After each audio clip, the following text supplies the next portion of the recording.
truth is somewhere in the middle.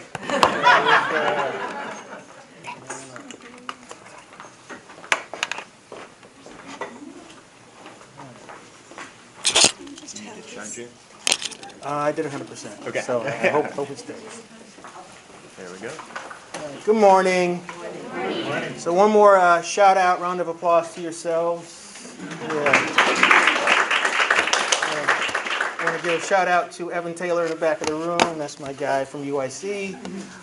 So you all took the FUBU approach, for us, by us, graduate students empowering yourselves to sort of bring this conference. I want to say thank you. Congratulations for doing that. I participated in something like this maybe 15 years ago. It wasn't quite of this scope, involving UIC and Michigan State, maybe a couple folks from Michigan. So it's really wonderful to revisit this kind of energy in the room. I am going to read from some prepared comments, and that's a function of age, and also to be very concise and streamlined in what I share with you today. And this is only the second time I've really talked about the topic. Many of you know my work. I've been doing work in the areas of race and identity, and I'm going to do a little bit of reflection today. And I think it's always good to stop and sort of see where things are in your own work and also the work of the field. So some of what I say will be, in the spirit of what I've always done, critical, but we'll see how it goes. All right. So, as I said, good morning. Thank you for the kind introduction. Some of that stuff, I'm not really sure how you found it out. It's not on the web in terms of my vita, but I do appreciate that. As I said, the truth is somewhere in the middle. We're always human, and we're works in progress, and so you get the good and the bad. And I bring to you today my full self, the full person, which is some of what you said, but certainly there's other aspects to who I am that maybe mitigate that. So I also want to thank the conference organizers again for inviting me to engage with you all today. I know there was an invitation in the past, and just because of schedule I couldn't make it. So I'm happy to be here today. The title of the talk is Math Education in Contentious Times. And I chose this title because it represents a two-pronged invitation. And the first invitation asks you to consider which contentious time I might be referring to. So am I referring to the current historical moment, or am I referring to some previous historical moment that could be characterized as contentious? Of course, the answers are yes and yes. There has never been a time when math education has existed above the fray of the prevailing politics in society. For example, math education as a kind of political project in its own right has never existed in an anti-racist, anti-capitalist, or anti-white supremacist project. In fact, there are many historical moments and examples when math education has provided cover and support for these oppressive projects. So consider, if you will, this is just my own rough rendering, consider this very rough timeline of math education reforms since the 1950s, as depicted in column 1, and the parallel timeline of prevailing racial projects as depicted in column 3. And in a recent paper, I discuss how the reforms in column 1 have often been co-opted by the projects in column 3. In the same paper, I discuss how the reforms in column 1 have often been undergirded by ideologies associated with the racial projects in column 3. And the projects that I list in column 3 are just of a racial political form, but there are certainly other projects that have unfolded across time. And it may be hard to believe or hard to accept, but in fact, there's a dialectic between column 1 and column 3, where, again, what happens in the reform context actually feeds and is co-opted into the larger political context. But math education is not innocent. Math education has also been undergirded by some of the stuff, if you will, that you see in column 3. And again, in that particular paper, I try to trace some of this out, and others have done this as well. So my hope is that the first invitation eventually leads one to the realization that math education has always existed in contentious times, not separate and apart. The second invitation embedded in the title asks all of us to consider how we might critically reflect on our own work in the current historical moment, but in ways that remind us of how social conditions in the past have shaped social conditions today. So my primary goal for today is take up this second invitation by offering a bit of critical reflection and commentary on math identity research, which currently is on a steep growth curve. These reflections also come at a time in my own personal life and my career where my commitment to what I call principled refusal has become more pronounced and even more necessary. Today I want to make a case for refusing the consumption and commodification of black identities in service to forms of capital accumulation that are not only fueled by and perpetuate anti-blackness, but that typically provide very little benefit to black learners. So that's an indictment of the work that I've been doing, okay, which is you probably wonder where that's coming from. So I'm going to try to elaborate on why I'm in this particular moment in my own development. So I argue that the corrective response to consumption and commodification is not just to do and produce better research on math identity in black learners, but to raise necessary questions about what this work is intended to do, for whose benefit, and what it means to scrutinize math identity research with an anti-oppressive gaze and to do math identity research with a pro-black intentionality. In my view, part of the corrective is asking the question, is this research worthy of and beneficial to black people? More specifically, given the collective condition of black people in this historical moment, is this research worthy of and beneficial to black people? Because I don't want to give the impression that my own work is of a different character, I offer up my own research for critical anti-oppressive examination and analysis. In particular, I want to revisit my position on the development of positive math identities among black learners. I suggest that positive math identities, as much as they are being promoted and celebrated for black learners, are a grossly insufficient culmination of efforts to liberate black learners in math education and beyond. So for more than 20 years, quite a long time, a little longer than that, my research is focused on two interrelated questions. Some of you see me present these questions over and over and over. What does it mean to be black in the context of learning and doing mathematics? And what does it mean to be a learner and doer of mathematics in the context of being black? These are difficult conceptual and empirical questions that began to formally emerge while I was a doctoral student in the early 1990s. Since then, they have continued to guide my efforts to understand the conditions under which black learners attempt to learn and do mathematics, as well as how they attempt to negotiate those conditions. There are several important aspects of these questions. First, they require situating mathematics learning in racialized context, intersectional context to be more specific. Second, they take seriously the phenomenology of black life in shaping mathematics learning experiences. So there is a phenomenal reality that we have to grapple with for black children across their diversities and in their particular settings. And third, they require that we consider the ways in which mathematics experiences are implicated in the construction of black identities, in the same way that black identities are implicated in the construction of math identities. So how did I get to this place where identity became a necessary consideration for me in studying and understanding the mathematical lives and development of black learners? When I began my research, the literature on black learners in mathematics focused primarily on issues of underachievement and underrepresentation, typically in relation to the social categories of white and Asian. As I explored that literature, I encountered a dominant narrative and a dominant research approach that helped to generate and sustain this narrative. The prevailing narrative, still in circulation today, was that black learners consistently lag behind their peers because of deficits in their skills and abilities, and because they receive little support for mathematics learning in their home and community contexts. Quantitative, race-comparative approaches were the primary means used to generate these conditions. And many of you recognize that as having to do with achievement gaps. Folks in the room have written about that before. So in terms of practice, the literature revealed a number of intervention-style efforts ranging from out-of-school support programs to larger systemic initiatives covering many schools and districts. Across these efforts, I noticed that the primary modes of engaging black learners were the following: diagnosis of deficits, remediation, and repair. Let me say that again. The primary modes of engaging black learners historically, and today also, have been the diagnosis of deficits, remediation, and repair. The tendency to try to fix the children, also try to fix the conditions, but mainly to fix the children, families, kids, caregivers, etc. It is accurate to say that the dominant narrative, the dominant research approach, and the prevailing practices coalesced to fuel a common sense understanding that black learners were mathematically inferior and mathematically illiterate.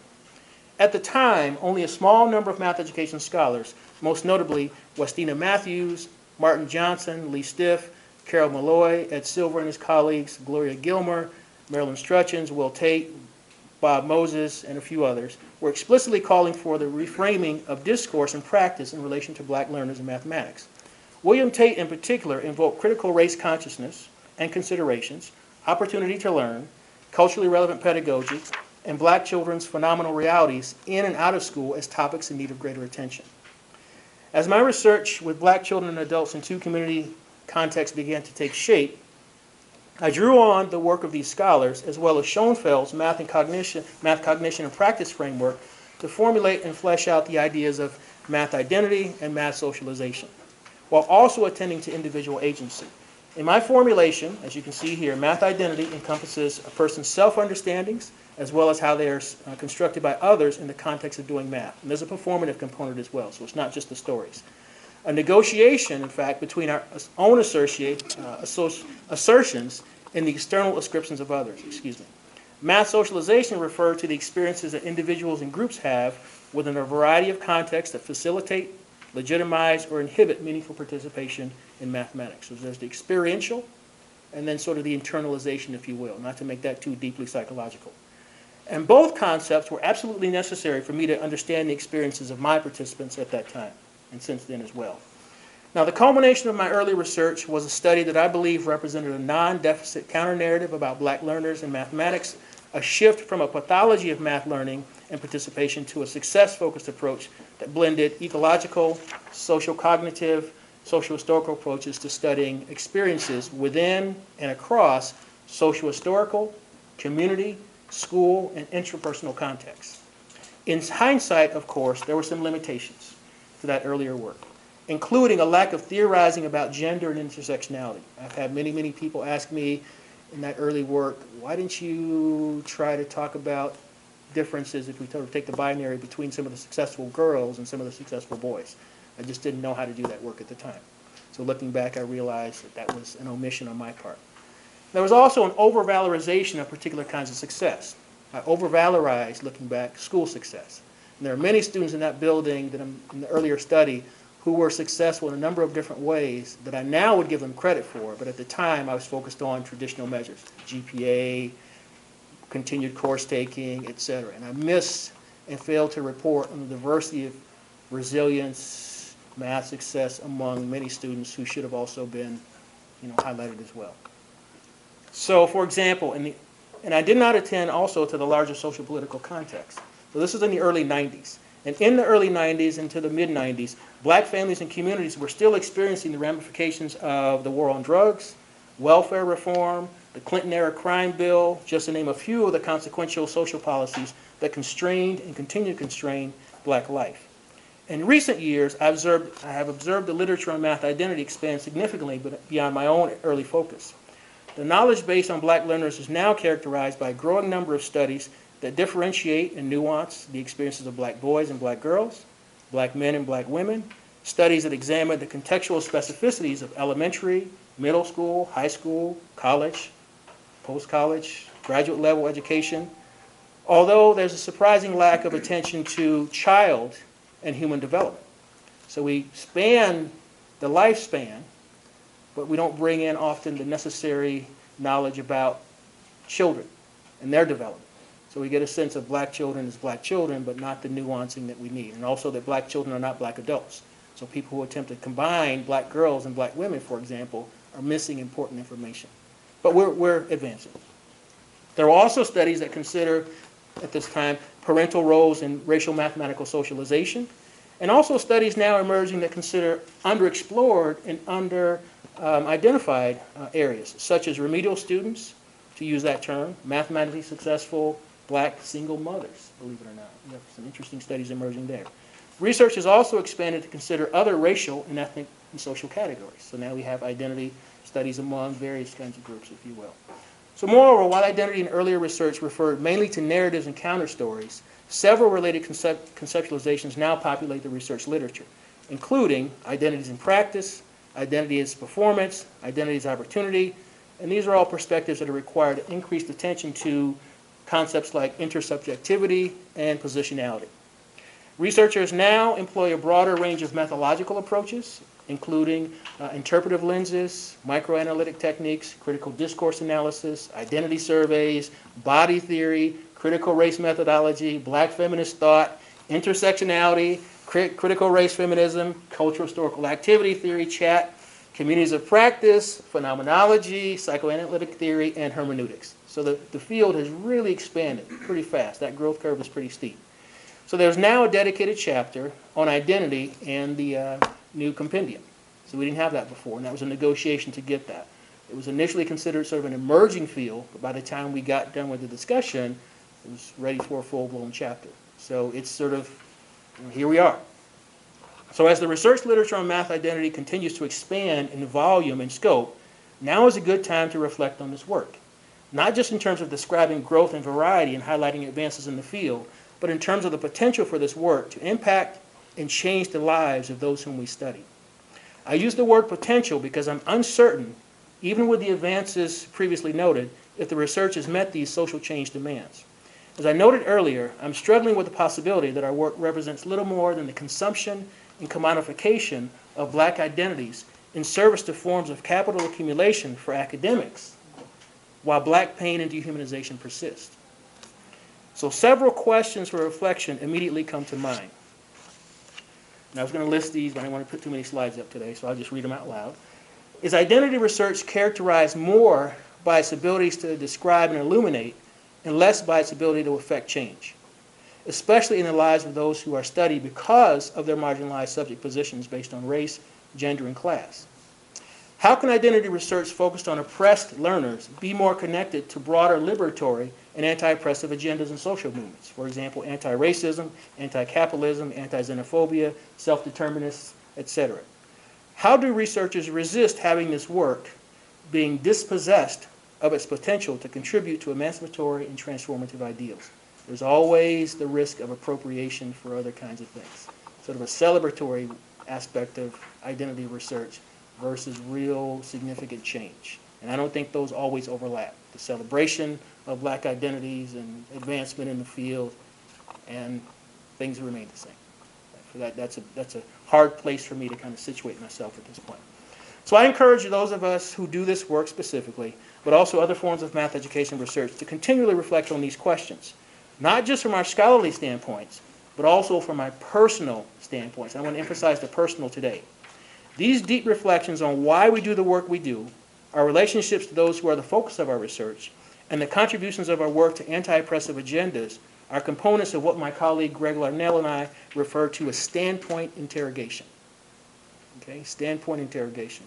So in using this term, we seek to emphasize a kind of critical reflection that requires the individual or collective to continually and earnestly self-assess their ideological positionalities in relation to communities they seek to serve. Okay, so we're going to do a bit of standpoint interrogation today. Right? I'm going to put myself on display, if you will. So this talk and my reflections are informed by my standpoint as a self-identified black male critical math educator and scholar who conducts research on black learners' math identities in the U.S. context of anti-blackness, white nationalism, xenophobia, racial capitalism, and settler colonialism. As a university faculty member, I understand that I have access to privileges and resources that many people in society do not enjoy. I work inside and receive compensation from the systems and structures that I often critique. However, I'm committed to refusal in the system while working toward refusal of the system. And that may be hard to believe from my own positionality as a university professor, that I'm actually trying to undo the thing that supports me. But given what I'm going to share about black people today, it's almost necessary for me to think in those ways. And this is not unique. It's happened in the past historically. So I'm just drawing on legacies of folks who have come before me. So for the past 16 years, I've lived and worked in Chicago, one of the most racially segregated and wealth-disparate large cities in the U.S. No less important than my scholarly identity, I do this every time, but I'm not going to have it happen today. I'm also the father of a brilliant 7-year-old male child and doer of mathematics, whose identities I must help and nurture and protect, okay, in the context of what we have. So why is all this important for you to know as I reflect on math identity research? Living and speaking through these standpoints helps to explain why I refuse to discuss math learning and development divorced from issues of race, blackness, and anti-blackness, and why I can never view the black children and adults in my research as mere subjects who need to be diagnosed, remediated, and repaired in order to fit neatly within mainstream math education or within a larger economic system. Instead, through my own sense of fictive kinship, the black children and adults in my research are my people, okay? That's a different kind of identification. These are my people that I'm talking about. So I do this work for my people.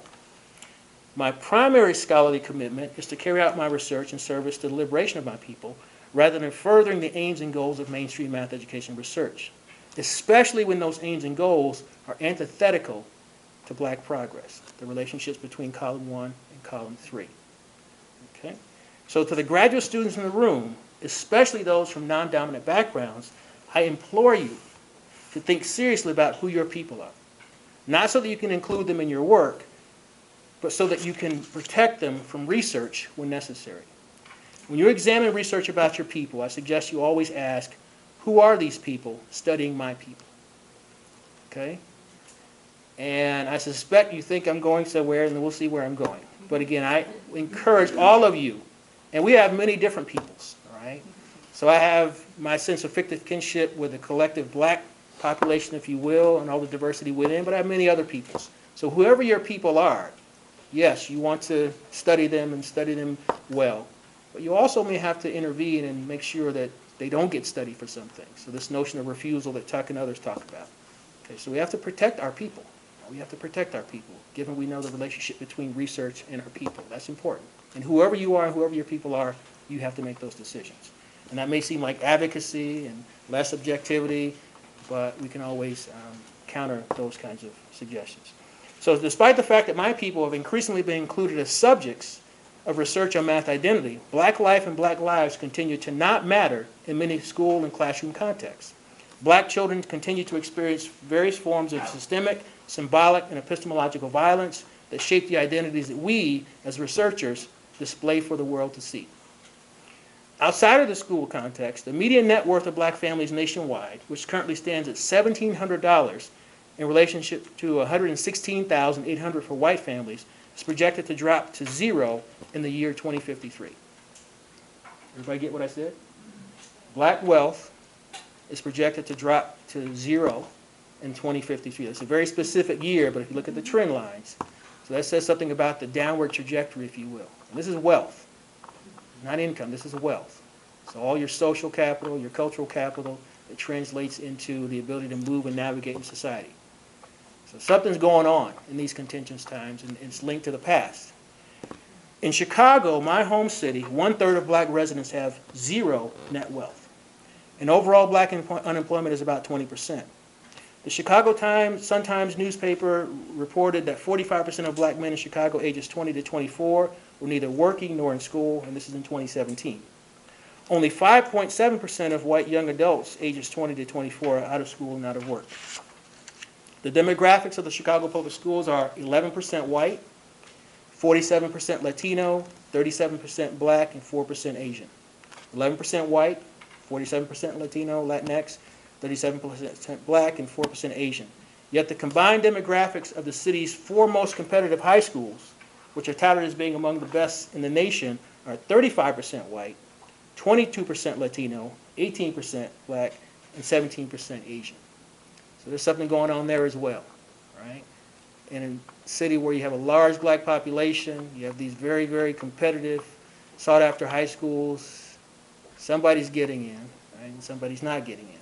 And it doesn't quite, and not to say that we need quotas and matches, but there's something going on there. So in something like this, disparities are important. It's important to know these things. And I know the cause, in terms of going from race to race effects, but something's going on. So for some of you, the juxtapositions of identity research and these partial characterizations of black life may seem a bit curious or even a bit unfair. However, as noted by scholars Lois Weiss and Michelle Fine in a recent paper, theoretically separating structure from lives is no longer sufficient. The interlocking circuits of dispossession and privilege are theoretically, politically, and methodologically critical if we are to understand current inequities and reimagine education for the collective good. Okay? Weiss and Fine argue for researchers engaging in what they call critical bifocality, a term coined to describe research designs that interrogate how history, structure, and lives shape, reveal, and refract the conditions we study. According to Weiss and Fine, critical bifocality requires us to refuse cauterizing outcomes from processes of dispossession. Critical bifocality also requires that we trace how histories and structures penetrate intersubjectivities. So identity and experiences and structures. For me, these juxtapositions further evidence the fact that black lives rarely matter to mainstream institutions. On the same day that I was writing a much earlier version of this is only the second time I've talked about this, and hopefully it'll make its way to the world at some point. On the same day that I was writing an earlier draft of this talk, the trial of an off-duty female police officer convicted of wrongly entering a black man's home and shooting him dead resulted in the defendant being given a sentence of only 10 years in prison. At the end of the trial, the presiding judge, a black woman, left her bench, hugged the defendant, and gave her a Bible. And some of you know the story. So black people convicted of lesser crimes have been sentenced to more time and receive no such sympathy. In fact, black people who are punished by the state, even when they're innocent, receive no such sympathy. Now think about my positionality as a black scholar, writing this paper, doing my work. Do you think it's possible for me to write about math identities and not have this incident linger in my psyche? Right? What does it mean and signify when scholars who write about black identities ignore or refuse these incidents? How many of you know that Botham Jean, the young man who was shot, 26 years old, killed by this off-duty police officer, worked as an associate at PricewaterhouseCoopers in the area of risk assurance, a subfield of accounting. He was described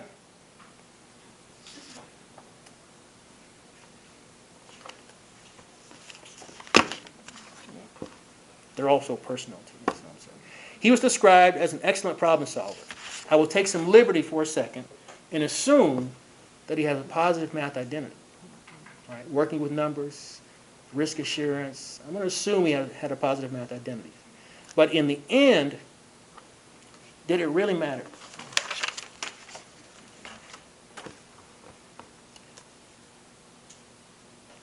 To the white police officer or to the state that he might have had a positive math identity. Did it really matter? Okay. So I have been reflecting a little bit more than I wanted to get into. But I've been reflecting on what I've been advocating for. Okay? So a lot of the work that I have done and people have, that's where we want to go. We got to get these students to develop positive math identities, right? And then in these times, we wonder, does it really matter? Right? Does it really matter? And we know it matters. It doesn't matter beyond our own sort of immediate sense of accomplishment. I think that's the sticking point for me. So it highlights one of the biggest tensions that has emerged in me thinking about this work and being asked to reflect on it. So is a positive math identity, which is often the destination for much of the existing research, enough to counterbalance anti-blackness and state disregard for black life? I'm not sure. I don't want to say next, but I'm not sure. Right? Is that enough to overcome that kind of disregard? And I was just asking this to my doc seminar on Wednesday night. What is it about this skin? This is not part of the talk, but what is it about this skin, this color, this hue, these hues that makes this ongoing struggle necessary? We've studied from Brown forward. And again, I'm just interjecting. The intervention of policy and law to prevent black kids from getting, we've made advances. But some of you know the recent court cases, parents involved in community schools in Seattle, Milliken versus Bradley, Milliken 2. So many court cases have reversed, undercut. Right? So you see this kind of self-correction. I've talked about this self-correction in the system. We make advances over here, the system self-corrects. White supremacy, anti-blackness are self-correcting systems. Right? So what does that mean for the outcomes and the possibilities for black people and others? Right? It's really interesting to consider. Again, from the point of view of a researcher and knowledge production, like, what am I actually saying here? What am I advocating for? Knowing that this other stuff is happening. So I'm ad-libbing a little here, but I apologize. So, great care must be taken to ensure that promoting positive math identities does not align with respectability politics or become a means to be accepted by individual systems and structures that have little regard for black humanity. Right?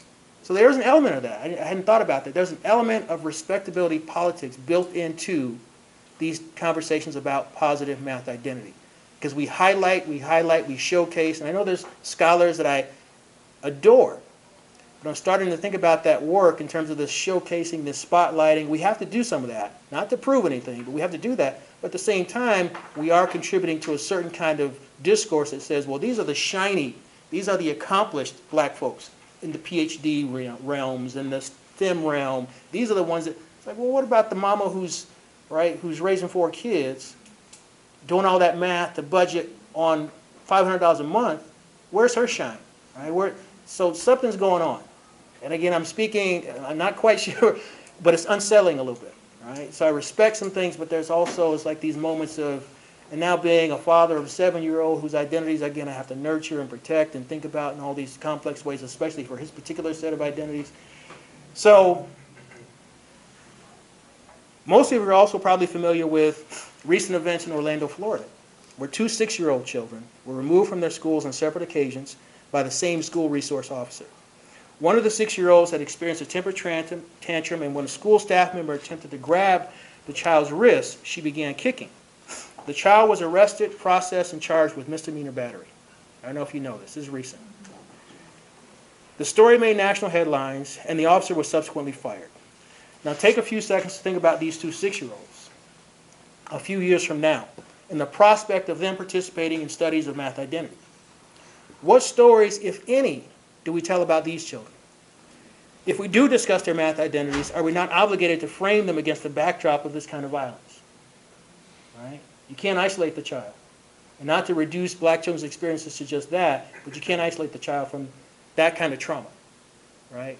And in fact, the child who was arrested, rather than doing really the right thing, found out a few days ago that her record was expunged. Right? Now think about that for a second. Not kind of, it went through more of the process to get it expunged. So in some sense, she's still a criminal. Right? We just kind of erased it. The thing happened, we've just erased it. Now imagine her showing up in one of your studies. Right? You're trying to see who this young girl is and her phenomenal reality, and she's been labeled like that by the state. Right? Not the school, the state.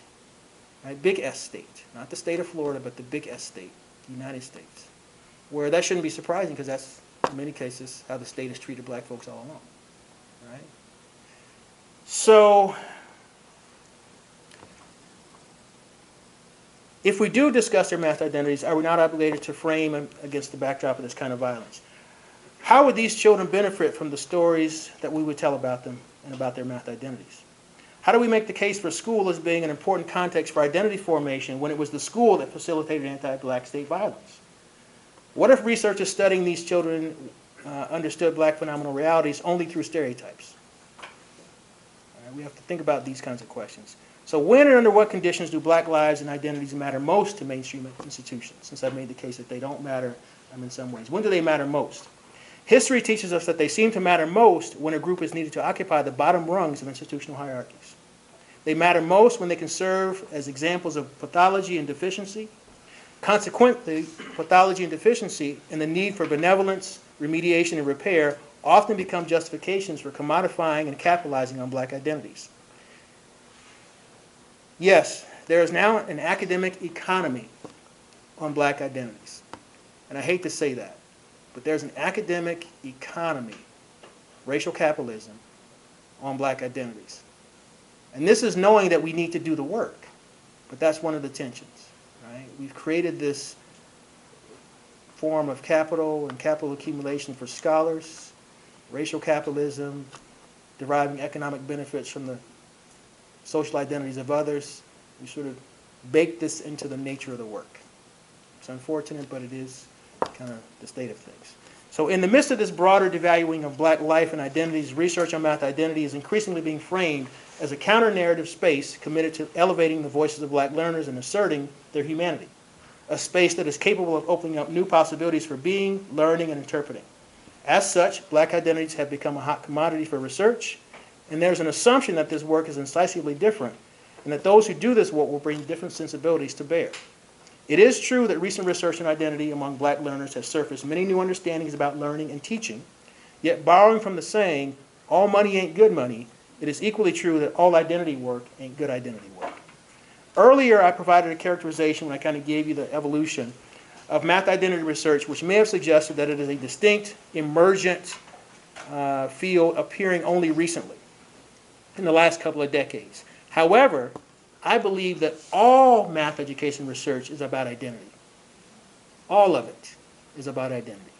Even when researchers make no claims about this, knowledge production renders all learners and their competencies, performances, and identities in particular ways, along the lines of race, gender, and class. As such, math education research is implicated in the social construction and imposition of race, gender, and class-based identities. As my research has expanded to consider math education in relation to the political projects of white supremacy and anti-blackness, I often find myself critically reflecting on the ways in which all forms of research on black children's mathematical development continue to provide fodder for anti-black ideologies, on the one hand, while providing material benefits to researchers on the other. So consider these two excerpts from two recent studies of black children in early childhood math, which is one of my areas that I'm starting to look in more closely. So the example on the left talks about what we typically hear about black children. Children from families of lower SES status, and in this case they're talking about black children because they're more than 40% of the students in the study, so they've conflated race and class or attempted to disguise race with class. But children from families of lower SES enter kindergarten with less developed mathematical knowledge compared to children from middle SES families, i.e. white. This discrepancy is present at age 3 and likely stems from differences in the home learning environment and persists regardless of children's participation in school readiness programs such as Head Start. That's a study about identity. Right? It's a study about identity. And it's making some causal claims, it's making some inferences that are fairly clear. Okay, surrounded by all the other data on intervention and what they did in 2 hours and 10 hours or whatever the case may be. And I did some calculations, some of you know, I've heard this before, having to do with 3, 4, and 5-year-olds in terms of how long they've been alive, 25,000 hours, 35,000 hours, 45,000 hours. And they've been around their mamas, grandmas, granddaddies, community members for all that time, developing mathematical, seeing the world in particular ways. And along comes some researchers who typically don't know anything about black children, and they intervene for a month, some weeks, etc., semester. And they claim that they can do in that time what those folks couldn't do in all those years. I don't know. I'm a little skeptical. Right? You have the measures, right? And you've confined mathematical knowledge to those measures. There's a lot that you miss. Take out those glasses and put on a new set, and you might see different things. I'm convinced of it. So the second example on the right is sort of the explanation. Economically disadvantaged American children, poor, typically black, receive less support for math development, both at home and in school. Middle SES parents, in comparison to lower SES, provide support that is more frequent, mathematically broader, accompanied by scaffolding and richer in mathematical language. Okay, this idea of language, I'm going to ad-lib a little bit. Very few of those scholars understand anything about AAVE, for example. BEV, African American Vernacular English, Black English Vernacular. And there's some controversy in the past, twice as less, that book, in terms of Black English and perhaps interfering with algebra learning and development. However, right, those are legitimate, acknowledged forms of language. If you are only looking through standard English for your mathematical concept development, you are missing perhaps quite a bit. Right? So we can nitpick and we can pick out these things and see that there's something going on here. There's a certain kind of commodification and benefit on the back end, right, that is totally misinformed on the front end, from my perspective. This is just me talking. So despite black children representing the majority of the children in these two studies, the researchers present no theoretical frameworks or concepts focused on black children and families. What knowledges and understandings about black people do they even bring to bear in drawing such conclusions? There's also no evidence that the authors look beyond their own culturally constrained measures of math knowledge to document black children's mathematical behaviors and knowledge across a range of contexts, especially those unfamiliar to the researchers but well known to the parents and caregivers. Right? So were you looking in places where the parents and everybody else could tell you that wonderful things were going on, or were you looking only in your measures? You need to do at least both, but we typically get only one of them. So what is going on in these two studies? To what degree is this research contributing to the production of pathological black identities, which can now be consumed by all of us? Does research of this type, despite any good intentions and operating under the cover of benevolence, represent a pernicious form of racial capitalism, which is the process, as I said, of deriving social and economic value from the racial identity of another group? Against the backdrop of such questions, I reject and refuse the identities being imposed on black children and their families in these studies. Some of you might be wondering if I'm inching closer to a cautionary narrative about white researchers. Actually, this would be a misreading of my comments up to now. Again, my first concerns, priorities, and commitments are for my people, ensuring that they are not subjected to uninformed and gross mischaracterizations of their identities and ways of being. And if we are to take seriously Weiss and Fine's call to examine how histories and structures penetrate subjectivities, we cannot ignore how whiteness and white people have attempted to fabricate and control black identities. I think we need to grapple with the question, who should we trust to handle black identities with the kind of care that they deserve? While my comments are not meant to imply problems or issues with individual white researchers, the conversation should not be avoided, especially when white scholars receive the largest share of funding to study students in urban settings, and as a result are entrusted to describe and change the problematic conditions that constrain identities of learners in those settings. In what ways does whiteness blind white researchers from seeing and understanding the identities of people that they study, when those understandings are often filtered by white ideological frames and white logics that render these groups as problems in search of answers? So I'm throwing out these terms, white logic and white frames. Turn to the literature and sociology. Stacks and stacks and stacks of literature that documents what those are and the consequences. So I'm not making this up out of some personal animus or personal angst. In no way, no how. I'm turning to the literature to say these ideologies and frames exist and they color how people see things. And as white scholars position themselves as experts on the identities of black, Latinx, indigenous, Pan-Asian, and Pacific Islander learners, why do white identities continue to escape critical interrogation from white scholars, who are likely to know and understand these identities and subject positions best? Critical race theorist Richard Delgado, in an article titled "The Imperial Scholar," addressed a similar issue in the context of civil rights scholarship. In making the case for the field of legal studies to create more space for different voices, Delgado anticipated the question, what difference does it make if the scholarship about the rights of Group A is written by members of Group B? And his response is the following. First, members of Group B may be ineffective advocates of the rights and interests of persons in Group A. They may lack information. More important, they may lack passion, or that passion may be misdirected. Second, while the Bs might advocate effectively, they may advocate the wrong things. Their agenda may differ from that of A's. They may pull their punches with respect to remedies, especially where remedying A's situation entails uncomfortable consequences for B. Despite the best of intention, B's may have stereotypes embedded deep in their psyche that distort their thinking, causing them to balance interests in ways inimical to A's. Finally, domination by members of Group B may paralyze members of Group A, causing A's to forget how to flex their own muscles for themselves. On the specific topic of white scholars doing identity-related research on other people's children, you would get no argument from me that white scholars have a right to do this work, but it's also fair to ask what responsibilities and obligations they and all of us have to do this work. Equally important, just because a scholar is black, does that mean that they are immune to engaging in this deeper reflection on their own work with black students? So working from a black feminist standpoint and outside of math education, Venus Evans Winters, I don't know if some of you know that work, a black feminist scholar, in her recent book, Black Feminism in Qualitative Inquiry, noted similar concerns about the proliferation of efforts focused on black girls. Her comments make it clear that even black scholars can face scrutiny in efforts that are consequential for black learners' identities. And she stated, and I'm almost done here, she stated the following. With all the newfound attention to black girls, there has been convening, workshops, conferences, magazine spreads, news appearances, book deals, journal calls, social media campaigns around the country in recent years to bring attention to the systemic oppressions that black girls endure. Folks are saying, screaming, tweeting, and singing, Black girls rock. Black girl magic.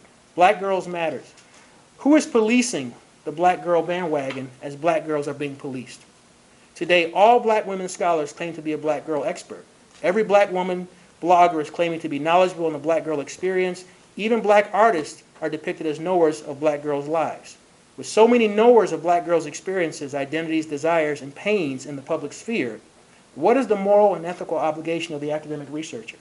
In the midst of the consumption and commodification of the black girl's body and experience, these are questions to be pondered. Okay?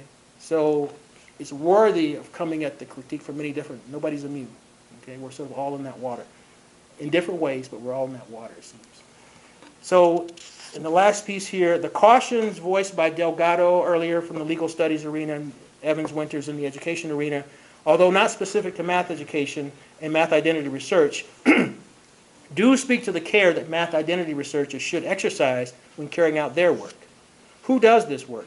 How do they do it? And to what ends all matter? How can researchers avoid the consumption and commodification of black identities and do this work in service to anti-oppressive agendas?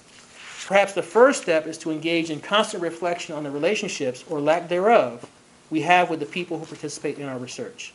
Not as researchers and subjects, but as persons in the world. In my view, this goes beyond the gratuitous positionality statements that are becoming common in identity research.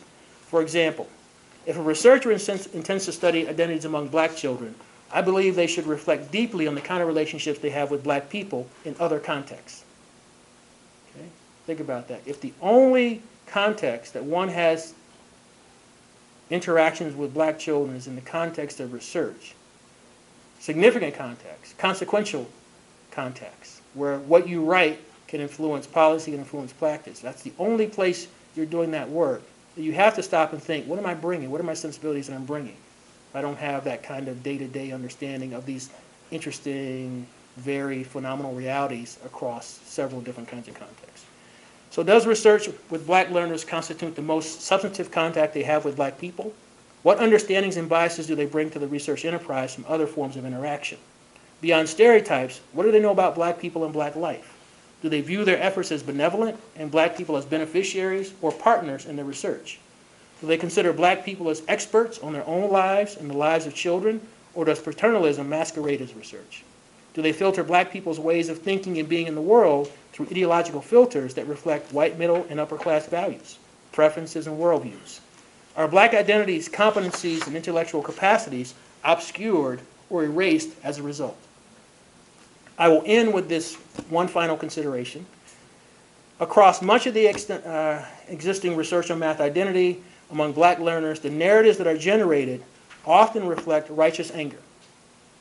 Okay? It may be subtle, but I suspect, and I see it with my own lenses. I see in the expression of these experiences, I see forms of righteous anger from adults, from some children, right, and caregivers, etc.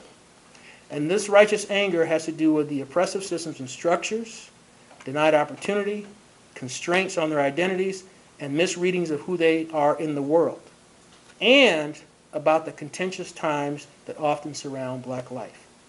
These expressions of righteous anger in these contentious times occur even when black learners express positive math identities and experience success in the domain. So it is imperative that we situate the study of math identities in the contentious times that support and constrain these identities. Thank you. Thank you.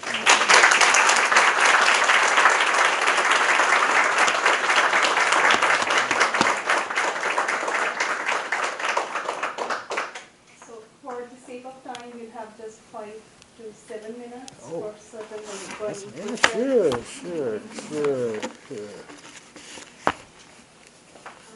So this strikes me as a moral issue, and at the university level, because I teach a developmental math class, I'm asking questions all over campus, and it seems to me that because black and Latino students perform below whites and Asians, and they populate developmental mathematics. It seems to me that, from what I'm hearing, is that mathematics brings a lot of money into the university, and the math department has a lot of power. Sure. And that's why people have been involved for years in trying to change that system and recognize these students. But it's not happening. Right, right. So how do you get underneath that and make some change? If I had that answer, right? That's a really good question. My colleague, Dr. Larnell, is in the developmental area. I taught in the community college for many, many years, so I know what you're talking about. Taught at UIC, now I'm in the math department. I don't know if there's a magic bullet. I think we can begin to frame the issue perhaps differently, right? Frame it away from, not away from completely, but frame it in a direction that doesn't just focus on the students as somehow deficient. And, we've said that before. You have to change structure, right, as you kind of hinted at, right? Certain structures are common to universities for 20, 30, 40, 50 years. The way that we teach, right, the way that the opportunities and pathways that we create for students are pretty much the same as they've always been. We tinker and tweak here and there. Right? And this is no dismissal of all the research that's happened in terms of curriculum, teaching, my own advisor's work, etc. I don't know if there's a sort of a magic bullet. I want to circle back to the first part of that. This idea of it being sort of a moral issue. That's why I had a moment of pause. I'm not really sure. I'm not really sure because we've made moral appeals. I'm going to say we, the collective black, if you will, and I know that's very complicated. But black folks have made moral appeals for 400 years. Right? We've been doing that. We've made legal appeals. Right? And the courts go back and forth, right? Our justice has been metered out from one case, one policy to another. Think about that. That's the way, if we focus just on black students, for example, in those courses, in that space, that's the way, that's the path for us to becoming fuller citizens, is this incremental kind of justice. Tweak a program, change a technique, do this, these little bitty sort of small efforts, which is what is important. But think about what that says. All right? And again, it's not exclusive to black students, but let's just focus there because that's what I'm talking about today. But think about what that says. Right? That your justice, your right to full expressions of your humanity through education, etc., the way we're going to give it to you is we're going to meter it out to you over 400 years. And we're still going to make it elusive. All right? So all the incrementalism and all that, I'm sort of at my wit's end because we like equity, we don't like justice. We love equity. The system loves equity. These systems, oppressive systems, they accommodate equity really, really nicely. You want the equity, bring it on, because we're just going to absorb it. All right? We're going to absorb your tendency to want to do equitable things. You want to start invoking justice, that's a different thing. Watch how the system starts to really, right? So it's where you are, what you can do, yes. But again, the surround. It's the surround. And again, I don't know what is it about this, right? Even among smart, intelligent people who teach children, who teach young adults, who deep in their psyches, and it's not everybody, but who deep in their psyches probably have doubts about whether black learners can actually do it. How do we root that out? Right? How do you root that out? Because you can bring in the shiny programs, but the people implementing the program don't fundamentally believe in the brilliance of black learners. Fundamentally, take that as axiomatic. That, I don't have that solution. So what I'm attempting to do is rethink and help reframe. Maybe if we reframe the issue, maybe if we saw it in a different way, as opposed to some of these traditional ways through deficits and maybe there's a different possibility. As we also do the kind of research where we're tinkering and tweaking. I wish I could stand here in an authoritative way and say, do this, and this.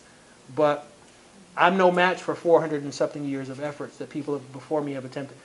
I'm just another person now trying to really understand that and figure out what it is that I can perhaps contribute and maybe show a different way of seeing it. So the idea, and I'll give you an example.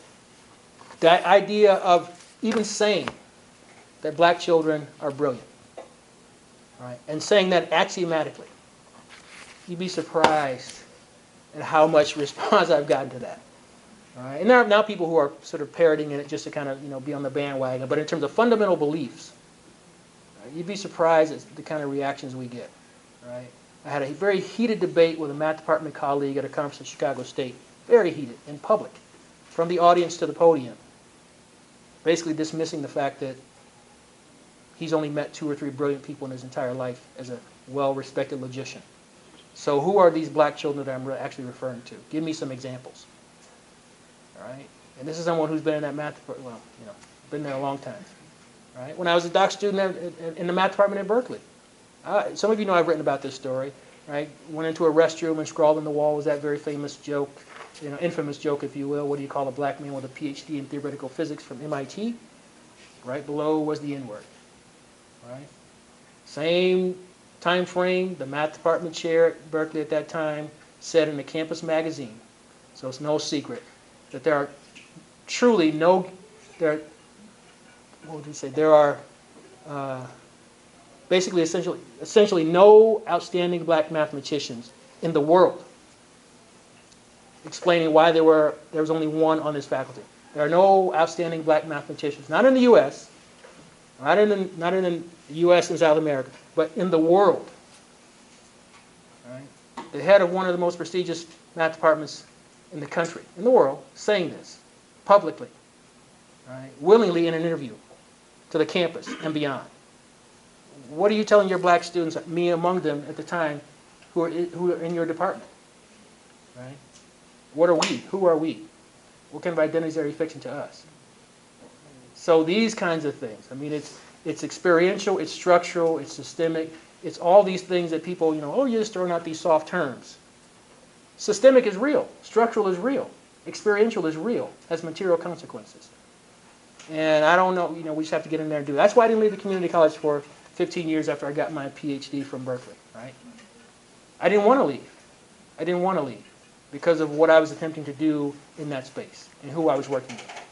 And then life happens and you do have to move on, but, my answer's too long. So, and too insufficient. So.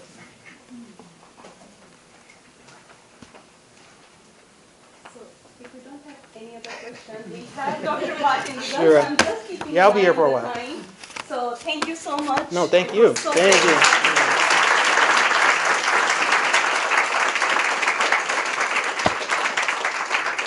The schedule that you guys have with you, there will be slight change in that, and new schedules will be put outside the room. So we are shifting everything 10 minutes ahead. Earlier it was supposed to be start at 9:50. Now let's start with at 10 o'clock, okay? So all the new schedules will be outside the rooms.